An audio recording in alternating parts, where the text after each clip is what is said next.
Nós tivemos no dia 29 e 30 e 1º de maio a Conferência da Família. Deixa eu ver quantos estiveram aqui, ou no domingo, ou em algum momento da conferência.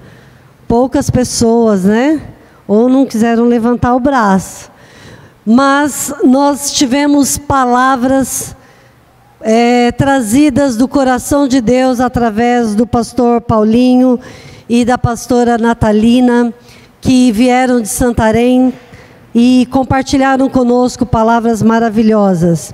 E aí, aqueles que estiveram aqui, eu pergunto para vocês: o que você está praticando daquilo que você ouviu?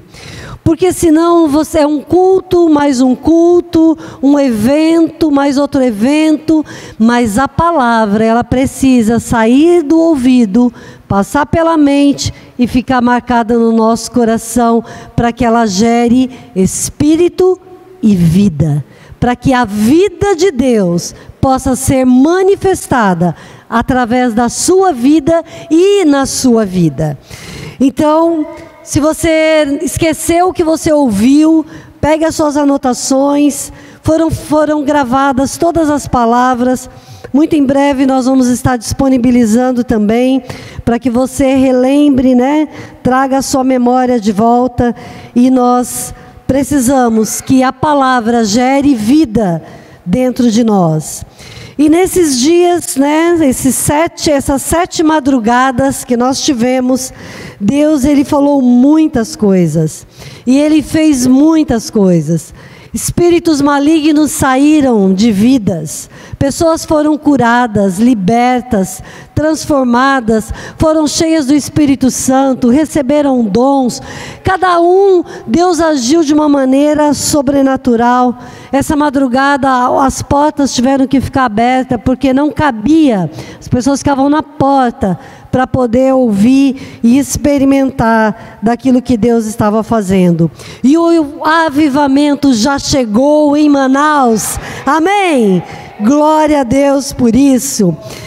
E aí então, eu quero falar hoje para vocês a respeito de um projeto.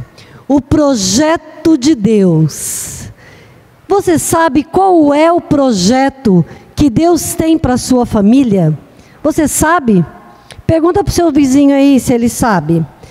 Se estiver perto de alguém da sua família, melhor ainda, pergunta: sabe qual é o projeto de Deus para nós? Para a nossa família? Para a nossa casa? Eu pediria para o pessoal projetar a palavra, todos os versículos que eu for colocar aqui. Romanos, nós vamos começar de Romanos 8, versículo 28 ao 29. Nós vamos percorrer um pouquinho da Bíblia, de Gênesis, só não até Apocalipse, do Velho e do Novo. Mas a palavra de Deus diz assim: sabemos que Deus age em todas as coisas para o bem daqueles que o amam, daqueles que foram chamados de acordo com o seu propósito. Pois aqueles que de antemão conheceu, também os predestinou para serem conformes à imagem do seu Filho, a fim de que ele seja o primogênito de muitos irmãos. Então, meu querido, aqui está dizendo que Deus, Ele age para o bem. Acorda aí quem está do teu lado, é para o bem. Deus nunca age para o mal. E eu também não creio que Deus castiga. Quando eu era criança, a gente aprendia assim: não faça isso que Deus castiga. Deus está vendo, Deus castiga. E eu fiquei aprendendo um Deus que estava tão distante e que só olhava para mim, se eu fizesse alguma coisa errada, para Ele me castigar. Mas Deus não castiga. A palavra de Deus diz que todas as coisas são para o bem. É para o bem daqueles que o amam. E ele diz que fomos chamados de acordo com um propósito. Ou esse propósito é um projeto. Então você e eu fomos chamados para um projeto. E o que tem a ver com a família, pastora? Já já você vai ver. E ele diz que Deus nos predestinou, ou seja, antes da fundação do mundo, Ele preparou algo para que eu e você fôssemos conforme a imagem do seu Filho, para que Ele, Jesus, fosse e é o primogênito, o primeiro de muitos irmãos. Então, quem não sabia, está sabendo agora, que nós nos cumprimentamos e nos chamamos de irmãos, porque nós cremos que a partir do momento que nós abrimos o nosso coração e nos entregamos para Jesus, Ele passou a ser o primogênito, é o nosso irmão mais velho. Então, todos nós somos irmãos de Jesus. Se somos irmãos de Jesus, somos irmãos uns dos outros. E aí a gente cumprimenta: paz do Senhor, irmão. Paz, irmã, porque somos uma família. E a Paz Church Manaus e a Paz Church Internacional é uma família. Somos todos irmãos. Por isso que foi padronizado no mundo todo, né? E Deus, então, Ele tem uma obra-prima. E você sabe o que é uma obra-prima? Uma obra-prima, vamos dizer que é a melhor obra daquele artista. Então, cada artista tem... Quando eu era mais jovem, eu aprendi a pintar quadro. Na minha casa tem alguns quadros que fui eu que pintei. Depois que nasceram as filhas, eu não voltei mais a pintar, porque a gente vai pintando a vida e formando o caráter dos filhos. Mas eu pretendo ainda voltar. Tem um quadro de 1 metro lá, que está há quase 10 anos guardado para eu pintar. Mas cada artista tem a sua obra-prima. Seja um músico, seja alguém que escreve peças de teatro, alguém que pinta quadros. Os artistas têm a sua obra-prima, aquela que ele considera a melhor de todas, aquela que ele tem um carinho todo especial. E aí nós vamos ver que nós somos a obra-prima do Senhor. Abram lá em Gênesis 1, do 27 ao versículo 28. Gênesis 1, do 27 ao 28. Diz assim: criou Deus o homem à sua imagem. A imagem de Deus o criou, homem e mulher os criou. Disse Deus: eis que dou todas as plantas que nascem em toda a terra e produzem sementes, e todas as árvores que dão fruto com sementes, elas servirão de alimentos para você. Então Deus tem uma obra-prima, e Ele ainda providenciou tudo que fosse necessário para que aquela obra-prima, homem e mulher, pudessem sobreviver nessa terra. Vocês estão comigo? Ninguém está cochilando ainda? Amém, glória a Deus. Então, se você lesse antes, ele diz assim, vou ler só o finalzinho do 25, que ele fala assim: e Deus viu que ficou bom. E aí ele, o Espírito Santo e Jesus, criou o homem à sua imagem e semelhança. Tudo que Deus fez, Ele achou lindo, mas Ele viu que a sua criação era boa, mas Ele queria algo que fosse a sua imagem e a sua semelhança. Por isso que Ele fez eu e você. Então, de toda a criação, nós somos a obra-prima. Pode falar para o seu irmão aí: você é a obra-prima. E se você tiver mais liberdade, você pode dizer mais coisas que elogiem esse querido que está aí do seu lado.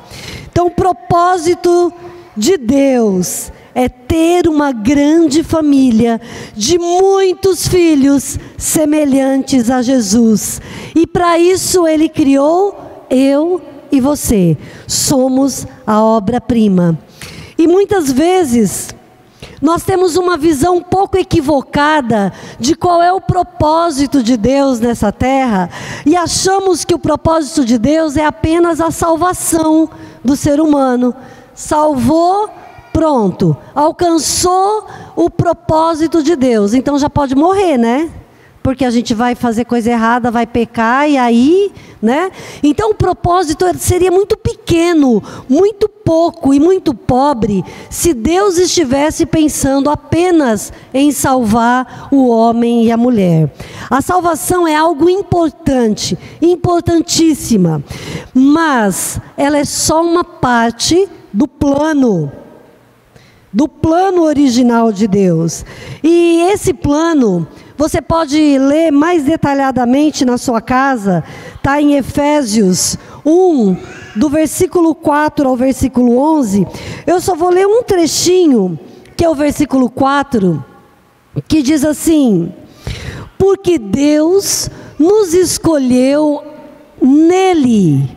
Ele nos escolheu onde? Nele, antes da criação do mundo, para sermos santos e irrepreensíveis em sua presença. Então Deus, antes de criar todas as coisas, aqui está a chave. Esse é o plano original. Ele escolheu eu e você e toda a humanidade, está escrito lá, ó, antes da criação do mundo. Para que Ele nos escolheu? Para sermos santos e irrepreensíveis em sua presença. Ele fez o homem e a mulher com um grande plano de sermos irrepreensíveis e estarmos na sua presença. Mas ao longo do caminho, as coisas mudaram um pouco. O homem pecou, o homem se afastou de Deus, ficou procurando o culpado, culpou a Eva culpou o homem, um culpou o outro, culpou a serpente, e no final a culpa eles jogaram para Deus. Se não tivesse feito a gente, talvez não tivesse acontecido isso, né? Mas aqui não estamos aqui para procurar o culpado e nem para se justificar, porque muitas vezes no meio de uma família nós gastamos mais tempo procurando o culpado do que desfrutando da obra-prima que é a família. Eu não vou pedir para falar amém, né? Porque de repente você não quer se expor, mas tem aqueles, né, filhos ou o marido ou a esposa que sempre é assim. Aconteceu alguma coisa, antes que alguém culpe, ele já fala assim: não fui eu. Não é assim? Ou é só em casa? É assim, né, queridos? Então veja só, qual é a família que nós temos hoje? Qual é a família que temos hoje na nossa sociedade? Qual é a família que nós temos hoje aqui na nossa igreja? A obra-prima de Deus é a família, é a sua família, é a minha família. E nós estamos num processo para que a nossa família seja incrível. Nós viemos de incrível hoje, fazer propaganda. Esses dias eu fui trabalhar com essa camisa, ela deu um efeito. Todo mundo queria saber, que gostava do desenho, e aí viu o nome da igreja atrás. Olha, foi uma ferramenta de evangelismo. Somos incríveis. Mas a minha família não é 100%, ela não é perfeita. Mas nós somos incríveis. E a sua família também pode ser incrível. Amém? Glória a Deus. E eu quero falar para você um pouquinho, para comparar a obra-prima da família, o propósito eterno de Deus, de ter uma família de muitos filhos irrepreensíveis, semelhantes a Jesus. Eu quero falar para você de uma obra da Capela Sistina. Vocês podem projetar, por favor? Existe um link, que nesse link, ele mostra... Você faz uma viagem pela Capela Sistina. Minha mãe já teve o privilégio de visitar essa capela ao vivo e a cores.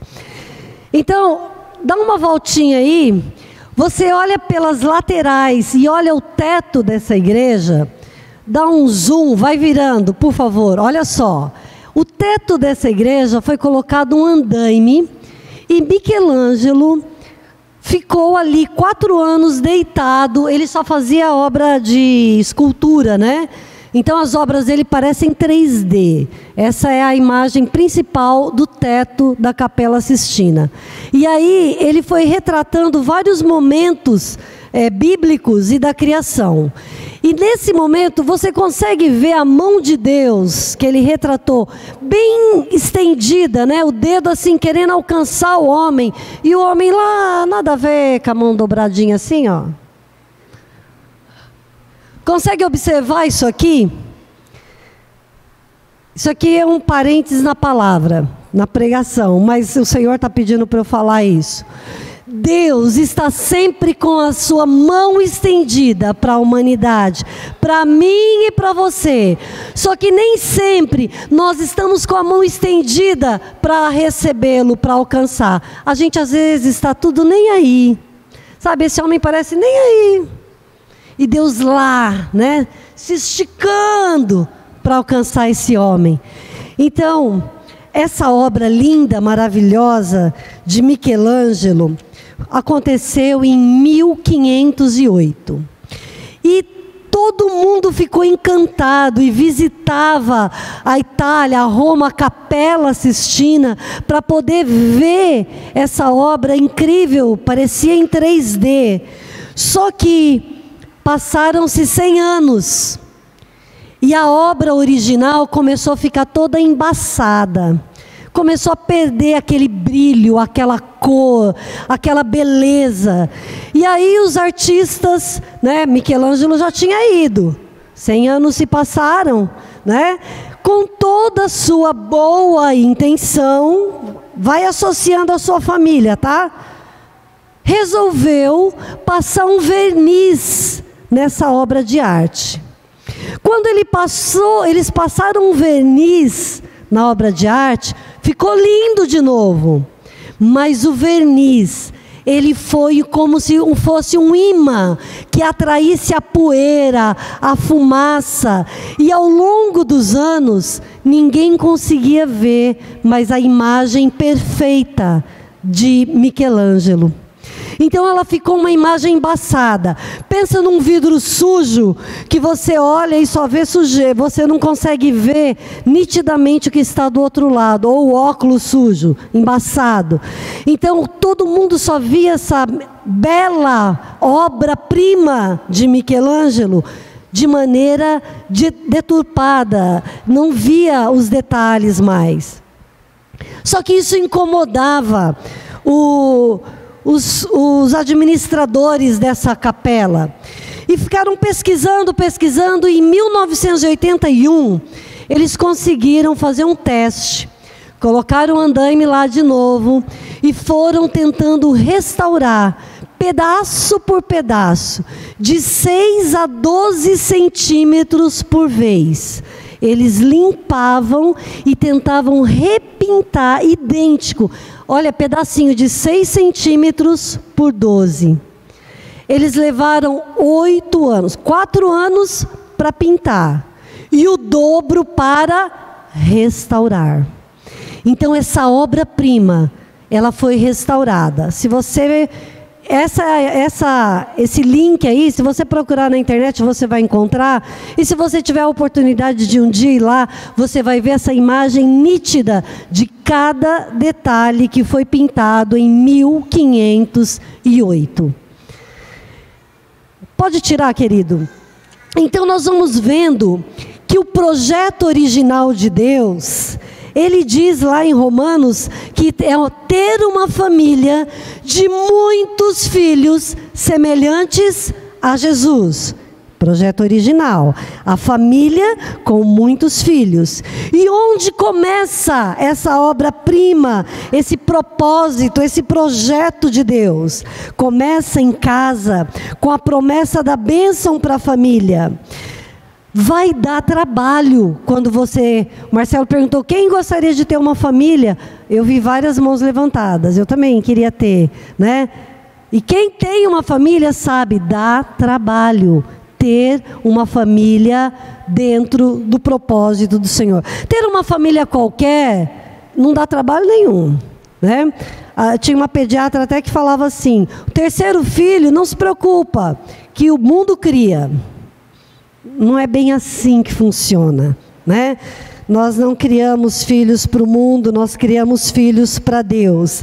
E dá trabalho. Em casa, Deus tem uma promessa, a bênção para a família. E essa bênção para a família, Deus coloca uma proteção. Gênesis 12, versículo 3, parte A. Ele protege a família e ele diz, eu abençoarei. 12, versículo 3a, diz, abençoarei os que te abençoarem e amaldiçoarei os que te amaldiçoarem. Então, no primeiro momento de Gênesis 3, ele diz que existe uma proteção, a proteção da bênção, eu abençoarei. Então veja, no dia a dia da família, pelo seu esforço de criar uma família, de gerar uma família dentro dos propósitos, você vai receber críticas. Todo mundo vai receber, mas não permita que a crítica, e que muitas vezes vem de dentro da própria família, não permita que você desista de ter uma obra-prima, que é o grande propósito de Deus. E dentro dessa família, onde você pode receber críticas, você pode receber elogios. E também pode acontecer dos amigos, da própria família que elogia. E aí você relaxa. Então eu digo, seja pela crítica para não desistir, ou seja pelo elogio para você não parar. Porque nós ouvimos aqui essa madrugada que coisas extraordinárias Deus vai fazer através de mim, de você e da sua família. Só que para Deus fazer o extraordinário, eu preciso fazer mais do que o que eu estou fazendo. Porque se eu fizer as mesmas coisas que eu faço, as coisas vão continuar iguais. Então, eu preciso sair da zona de conforto e perguntar para Deus, o que é Deus que eu preciso fazer mais? Quando eu me converti, eu tinha 17 anos. E eu era uma crente bem fervorosa. Mas eu tinha muito problema em casa, principalmente com a minha irmã caçula, que a gente ia até junto para a igreja, mas era um pouco de ciúme, de inveja, não sei. Mas Deus foi tratando meu coração. E eu contei isso para o pastor, né, lá, tantos anos atrás, aos meus 17 para 18 anos. E eu disse, hoje eu levantei com um desejo tão grande no meu coração. E eu fiz para minha irmã aquela vitamina de mamão que ela tanto ama. Aí ele disse para mim, hoje você se converteu. Então quando a gente começa a fazer coisas que nós não estamos habituados a fazer, e fazer o extraordinário dentro da nossa casa, nós estamos caminhando junto ao processo de ter uma obra-prima que é a nossa família. Deus também, nesse projeto original de nos abençoar, de nos proteger, Deus também, Ele nos coloca a decisão de buscar a bênção e as promessas que Ele já liberou. E Ele liberou lá no primeiro livro da Bíblia, é a parte B de Gênesis 3. De Gênesis 12, versículo 3. E ele diz, por meio de você, todos os povos da terra serão abençoados. Gente, isso é muito profundo. Eu quero que você, quando eu falar de novo, você vai dizer um amém, ou vai dizer um glória a Deus, porque é por meio de você. Você pode falar assim: na minha casa só tem eu, pastora, e eu enfrento tantas dificuldades e problemas e críticas, mas nós aprendemos na conferência da família, basta um. Deus começa uma grande obra apenas com um. Essa madrugada nós tivemos aqui a conversão do irmão do Raul. Veio o Raul. No início do ano veio a mãe. E ontem, quer dizer, essa madrugada, o irmão se rendeu aos pés do Senhor. Deus só precisa de um para ele começar a realizar a grande obra-prima que ele tem para a nossa família. Então, nós precisamos tomar posse, pegar, né? O pessoal até brincou nessa madrugada, pega aí que a bênção está passando, pegar aquilo que Deus prometeu e diz... Quando eu dizer a bênção, você vai dizer o amém, vai se manifestar aí, né? Então, por meio de você, todos os povos da terra serão abençoados. Amém. Amém. Aleluia. Por meio de você. Se você esquecer tudo que eu falei aqui, só lembra disso. Por meio de mim, todos. Ele não fala só alguns, ele fala todos os povos serão abençoados, porque você tem uma obra-prima na sua casa, você criou essa família incrível, que Deus deu na sua mão, e aí ela vai contagiar outros, que contagia outro, e outro, e outro, e outro, e toda a igreja, os seus amigos, os seus vizinhos, no seu trabalho, e vidas e famílias serão abençoadas por meio de você. Não é por meio do pastor Eloy, também do pastor Eloy, mas por meio de mim e de você, a partir da sua família incrível, que Deus vai operar e alcançar todas, a Bíblia diz, todos os povos da terra serão abençoados.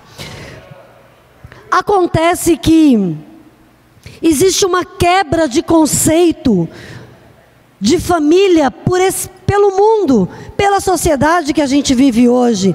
Há muito egoísmo, muito individualismo, todo mundo quer eu, né? Tudo eu preciso estar bem, se eu estou bem, que se dane os demais, me perdoe a palavra, mas há um egoísmo tão grande, onde as pessoas, inclusive quando estão dirigindo, se podem te cortar, se podem passar na frente, mesmo que vai parar no farol, as pessoas querem fazer isso.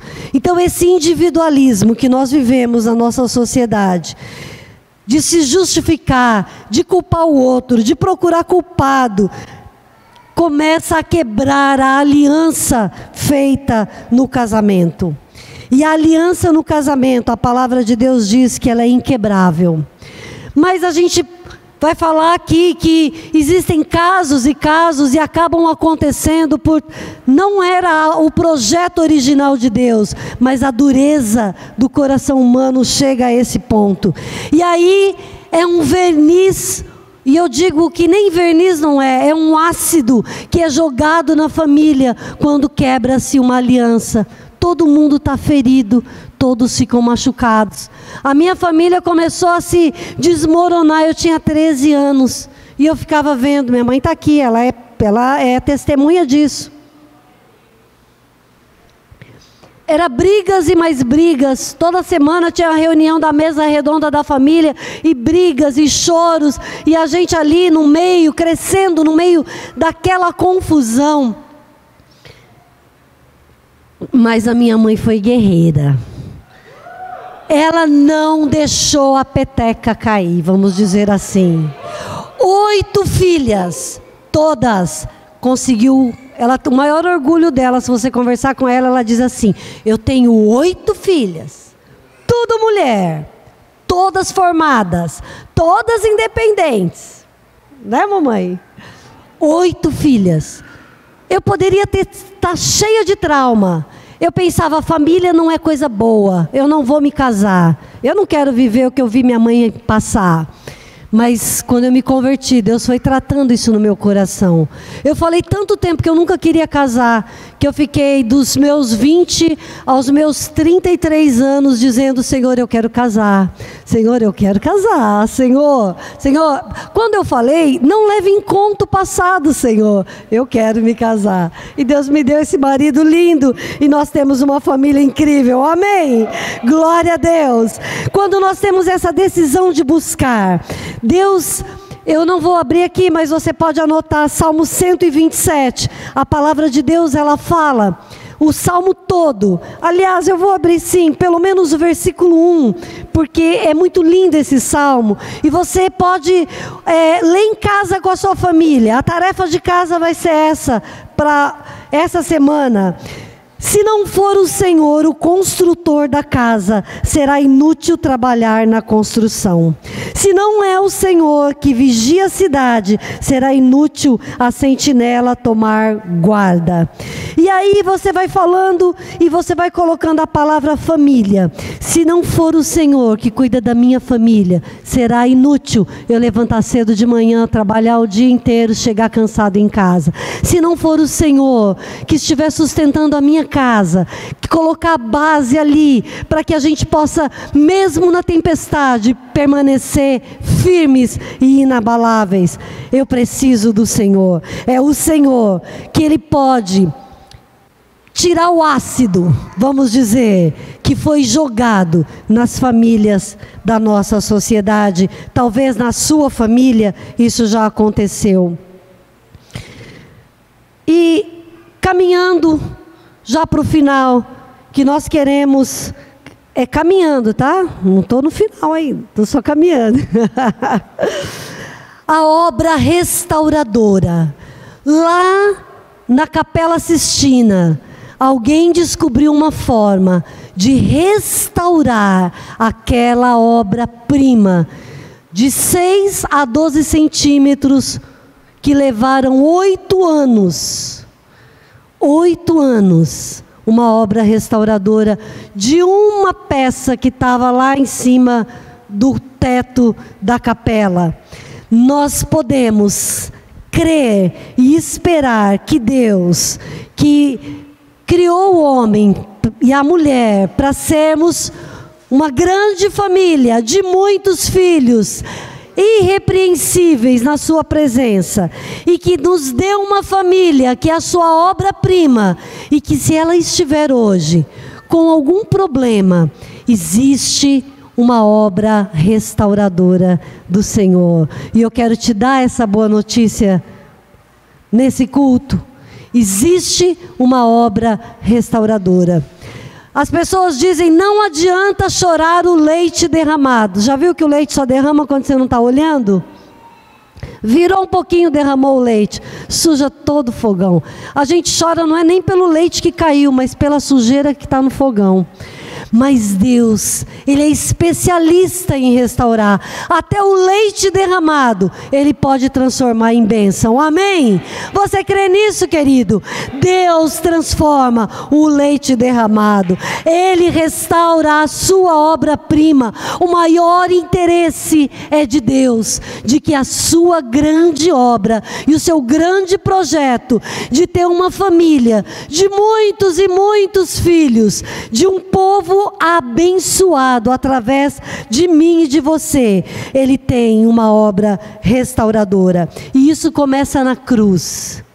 Lá na cruz, Deus começa essa obra restauradora. Quando Ele fala: olha, não tem jeito mesmo não, eu vou ter que descer lá, eu vou ter que morrer, eu vou ter que carregar todo o pecado da humanidade, para que eles possam entender que há uma esperança para mim e para você. Amém? E Deus vem restaurando essa obra. Quando nós permitimos que o restaurador se aproxime de nós e comece a limpar, pedacinho por pedacinho. Às vezes você fica 10, 20, 30 anos vivendo uma dificuldade, esse ácido no teu coração, na tua vida, na tua família. Aí você chega para Jesus e você quer que no dia seguinte tudo brilhe de novo. Não é assim. é um processo. Você chega para Jesus e você entra num processo. E à medida que você vai permitindo, Ele vai restaurando pedacinho por pedacinho, cantinho por cantinho. Eu não sei quanto tempo pode levar a obra restauradora de Jesus na sua vida. Eu vejo que depende muito de nós, de deixar que o restaurador se aproxime e comece a limpar. Porque para ela brilhar de novo e pintar de novo, Ele precisa limpar. E aqui no culto da madrugada, Deus mostrava, quando a gente estava cantando, Espírito, Espírito, que desce como fogo. E eu lembrava daquele texto de Atos dos Apóstolos, que ele falava que línguas de fogo repousavam sobre todos que estavam ali reunidos. E quando ele fala todos, todos são todos. Ninguém fica de fora, a não ser que ele queira ficar de fora, porque Deus não invade os corações. Mas Deus mostrava uma labareda saindo do chão. Então ele subia pelo corpo, ia queimando, porque o fogo nós sabemos que queima. E o pastor Joaquim disse isso aqui muito bem nessa madrugada. O fogo queima, ele se alastra, ele se espalha, só que ele também apaga. Então nós precisamos tirar a cinza das brasas, para que ele continue crepidando, e esse fogo queimando no nosso coração. Então em Eclesiastes ele fala que, Eclesiastes capítulo 4 versículo 12, ele fala que há um cordão de 3 dobras. Quando Jesus faz parte da tua família, quando você acorda de manhã e já clama por Ele, Senhor, eu estou aqui, anda comigo, eu preciso de Ti, eu ainda sou uma obra em processo, eu ainda estou sendo restaurado, Senhor, eu preciso de Ti, guia a minha vida, cuida de mim, cuida da minha família, abençoa meu esposo que saiu para trabalhar, livra das mulheres que podem estar olhando com outros olhos. Nós temos que orar sim pelos nossos esposos, né? Nós temos que orar sim pelos nossos filhos. Senhor, cuida dos meus filhos, eles estão sendo influenciados 24 horas, seja na escola, por amigos, seja pelo aquilo que eles estão aprendendo, seja pela internet, seja pelo que for. Você tem que orar, Senhor, cuida da mente deles, para que eles tenham a mente de Cristo. Não importa a idade, se ele é um bebezinho, se ele é um adulto, não importa, ore, ore, ore, ore sempre e clame pelos seus filhos. E o esposo tem que orar pela esposa sim. Senhor, cuida dos olhos da minha esposa, cuida dos ouvidos, porque ela, posso não estar falando eu te amo para ela e alguém pode estar falando, Senhor. Então, Senhor, me ajuda a falar eu te amo, Senhor, todo dia. Senhor, me ajuda a ser um marido melhor, um marido que ajuda a lavar a louça. Glória a Deus, que o meu já ajuda. Amém. Né? Tem homem que ainda hoje senta na mesa e quer tudo pronto, mas eu sei de muitos aqui que fazem comidas deliciosas, melhores que as mulheres já, né? Mas a palavra diz lá em Eclesiastes que o cordão de 3 dobras, quando eu e você convidamos Jesus para fazer parte da nossa família, nós somos a obra-prima dele, e um cordão de 3 dobras, dificilmente ele vai romper. Tenta romper uma corda, vai ser mais difícil. Deus quer ver filhos que foram ensinados no caminho do Senhor. Crianças, adolescentes, jovens, adultos que foram ensinados no caminho do Senhor. Que tenham convicção da sua fé. Que nada venha abalá-los ou deixar eles envergonhados, mas que eles tenham a ousadia de proclamar a sua fé diante da sociedade que vive. Nós precisamos de estarmos atentos às palavras que saem desse altar. Nós precisamos estarmos atentos aos convites, os eventos. Dá muito trabalho fazer um evento para casais. O pessoal está ensaiando o teatro, Cantar dos Cantares. Vamos reacender a chama do amor nos corações. Então, quando se propõe algo assim, meu querido, não fica de fora. Vai alimentando essa fé, vai alimentando o romantismo, vai alimentando o que Deus colocou dentro da sua vida e te possibilita numa igreja que é família, para que você tenha a sua grande obra-prima, que é a sua família abençoada pelo Senhor.